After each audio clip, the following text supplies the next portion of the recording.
कैसे है? उम्मीद करता हूँ सभी स्वस्थ और मस्त होंगे। तो दोस्तों एक बार फिर आपका मैनेजर स्टडी सेंटर में स्वागत है। और आज हम लोग क्लास 10th के मैथमेटिक्स का जो दो चरों वाली समीकरण होता है ना, उसको सॉल्व करने के विधि को बताएंगे। और आज जो विधि हम लोग लिए है वह है विलोपन विधि। कौन से विधि से? तो विलोपन विधि से दो चर वाले रैखिक समीकरण को सॉल्व करेंगे। तो ये देखो, ये एक्स और वाई यहाँ पे दो दो चर है ना, तो दो चर है, इसको सॉल्व करेंगे। अब इस कंडीशन में क्या होता है, क्या करना होता है, तो चलिए उसको देखते। तो सबसे पहले देखते हैं, ये बहुत ही सिंपल इक्वेशन है, तो छोटा है, छोटा, ठीक। अब इस अगर ये इक्वेशन छोटा हो सकता है तो इसको कोशिश करते हैं कि छोटा करने का। तो छोटा हो सकता है ये, तो चलिए छोटा करते हैं। तो 3 यहाँ पे ले लेंगे कॉमन।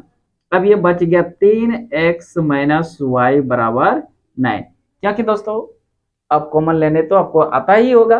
तो चलिए अब यहाँ पे देखिए, ये कट गया, 3 3 जा 9, इसलिए आप कह सकते हैं कि 3x minus y is equal to 3। अब दोस्तों इसको इक्वेशन 2 नहीं मान के हम इसको मानेंगे 2।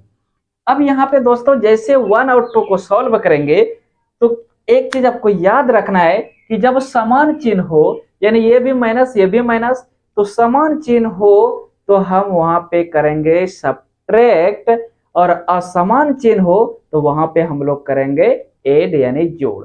तो दोस्तों यहाँ पे देखते हैं y को हटाना है, तो ये भी माइनस ये भी माइनस, समान चिन्ह है, इसलिए यहाँ पे हम लोग क्या करेंगे, घटाएंगे। कैसे घटाएंगे? तो लिखेंगे कि समीकरण समीकरण एक में समीकरण 2 को घटाने पर, 2 को घटाने पर, तो दोस्तों समीकरण एक है x माइनस वाई बराबर 3, और समीकरण 2 जो है वह क्या है, 3x माइनस वाई बराबर 3, राइट।